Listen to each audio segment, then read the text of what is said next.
Okay, can you not like, not in my mouth. Thank you.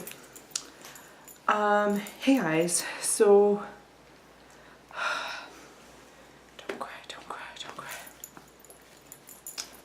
There's always something. I almost bit your tongue. Please do not lick my mouth. There's always something, it seems. I start to get going, start feeling hope, and that stuff is going good. And then it's not. I just wish it was easier. Like, oh. Anyway. It's Monday. And I filmed my weight loss vlog yesterday, so tomorrow you're gonna see me. And that was yesterday. And you're gonna see this video tomorrow. So things are kind of out of order. I've been sick for a while, and then yesterday I was not feeling great, and now I'm feeling even worse, which I know is just stress and all that fun stuff. I'm just so tired of everything.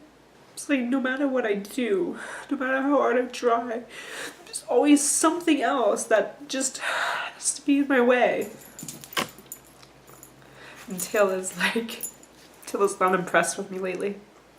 Just want to skip ahead to the point where I'm gonna hold her. I mean, not Taylor. just want to skip ahead to that part. I know it's going to be worth it in the end. I know it. I know when I get to that point, all this pain and all this shit is just going to feel like nothing. And I know that from the last 4.5 years of my life has sucked. But here I am 4.5 years later, still going. And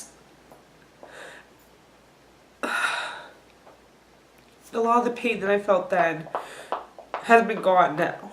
Like the pain from the miscarriage, the pain from losing Shova, the pain from the IVF testing results, the pain from the embryo adoption falling through, the pain from losing the matches, from the private adoption. All that pain is gone, and I know that what seems like such a big deal today will not matter when she's home.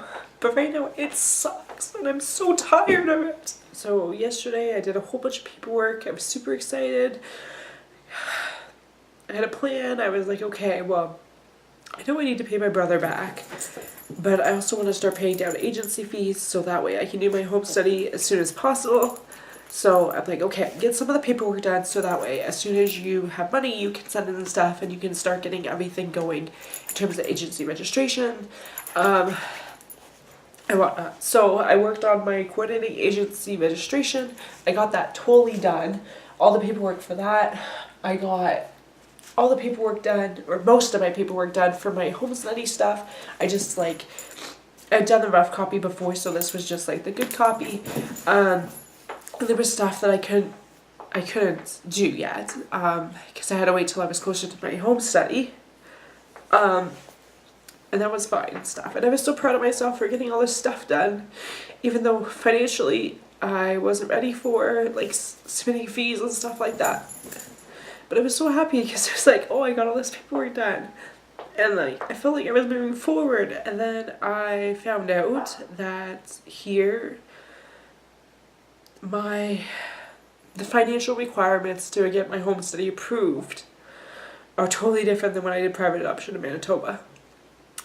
Manitoba, they didn't care if you had all the money up front. They just cared that you could make the payments as fees came up. So I assumed, which we all know what assuming does, that in the States, where you guys can just come up with your beginning fees and then just take your time and pay fees as you go, I assumed that would be fine. And turns out it's not. And I assumed that, okay, well, once I got my home study done, I could fundraise for the next fees. And then once I paid that fee, I could fundraise for the next fees. And I knew that with fundraising, with your guys' support, with saving money, with selling stuff, I knew I could afford the adoption. I have no doubt in my mind that that plan would have worked. However, to get my home study approved, they won't allow that. They want a significant amount of money in savings or available credit, which, if you've seen my video on debt, credit is not an option. My plan was, if for some reason I couldn't fundraise, I would borrow from my brother.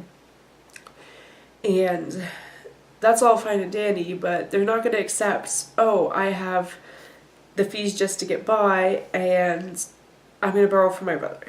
They want a good chunk of it already sitting there, ready to go. Because with international adoption with special needs, things happen a lot faster than like when I was doing private adoption in Manitoba. So they want you to have the money, which I understand that. But for me now, that means instead of me doing my home study in the spring, I now have to keep saving, which means like I don't even know when I'm going to be able to do my home study, which just pushes everything back, because now instead of having her home in like 2019, I'm looking at maybe 2022. Like,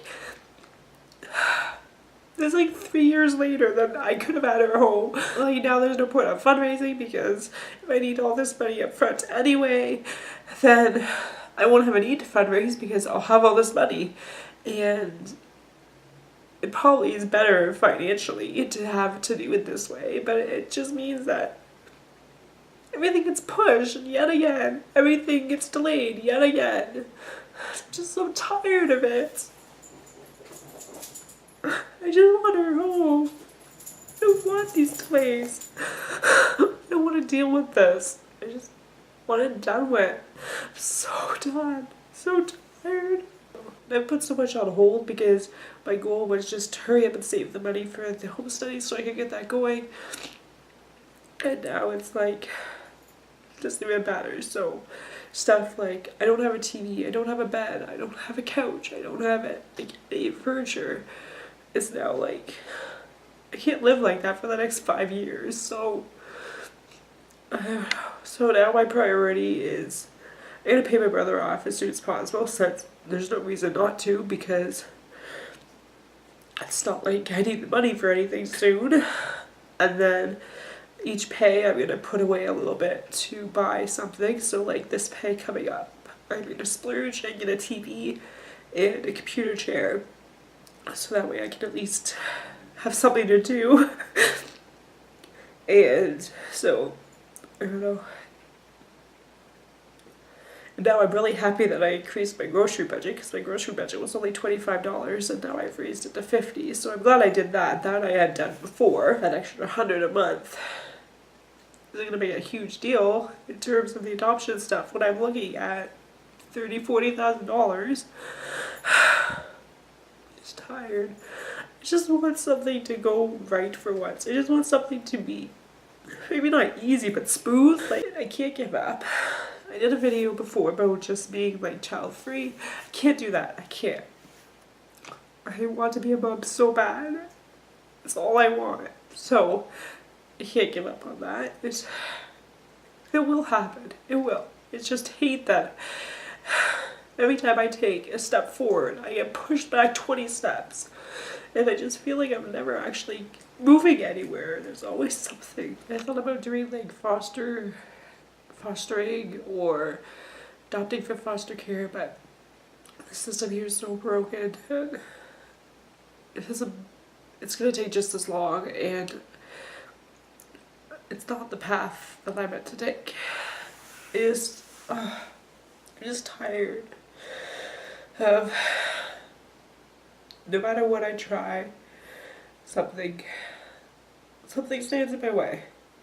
Unfortunately, finances tend to be a huge one, but I didn't expect it to be this huge of an obstacle. I just assumed that, like, if I got to a point where I couldn't afford that step, I would either have to borrow from my brother or delay a little bit. I didn't see it as this, oh, you can't even do your home study until you have, or I can't even get approved for it.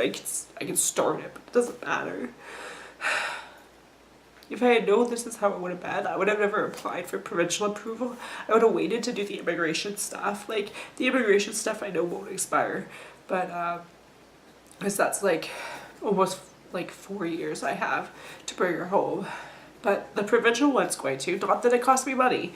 Didn't cost me a cent to apply for it. It's just the fact that I applied for it. I mean, it did cost me. It cost me in postage. But it's just the fact that I was like so gung-ho and like ready to go, and then whoa, not an update I wanted to give. I was planning on doing an update about, oh, I did all this paperwork and I'm so excited because I'm gonna start paying all these fees and we're gonna get going and things are gonna happen. And yeah, it's not the update you got.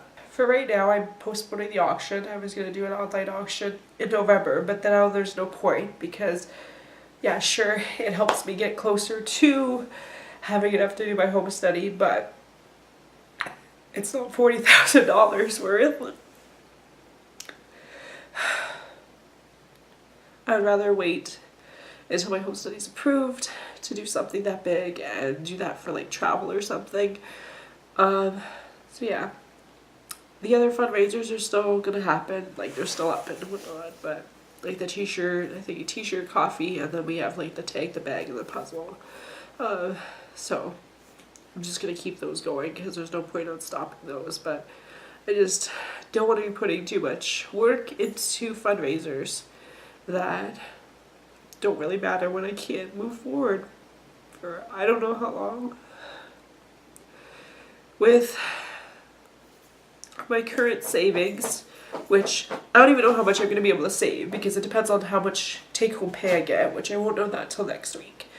But my current plan, I would have enough to comfortably be able to get approved for my home study around January of 2020. Yep. Which that she would be home probably